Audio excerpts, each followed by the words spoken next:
ঘরোয়া রান্না হোক বা বিশেষ দাওয়াত, গলদা চিংড়ি সবসময় টেবিলের তারকা। কি বলেন সবাই? হ্যালো এভরিওয়ান, আসসালামু আলাইকুম, শুভ সকাল সবাইকে। গলদা চিংড়ির স্বাদে কিন্তু মিশে থাকে নদীর স্নিগ্ধতা আর মাটির ঘ্রাণ।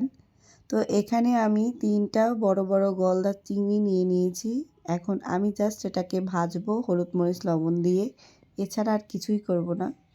আমাদের ঘরে সবাই আবার ভাজা মাছটা বেশি পছন্দ করে। আমার হাজব্যান্ড বলেন, আমার ছেলে বলেন, সবাই ওরা ভাজা মাছটাই বেশি পছন্দ করে। তাই আমি শুধু এটাকে ভেজে নিব। আর আমার কণ্ঠ শুনে তো বুঝতেই পারছেন যে আমি একটু অসুস্থ, বেশ কয়েকদিন যাবত ঠান্ডা জ্বরে ভুগতেছি।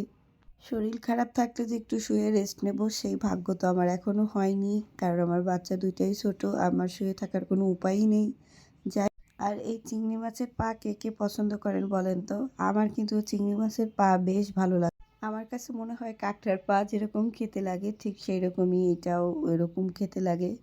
যাই হোক, এই যে আমার মাছ ভাজা রেডি। তা আমার ভিডিও যদি ভালো লাগে অবশ্যই লাইক কমেন্ট শেয়ার দেবেন। আল্লাহ হাফেজ।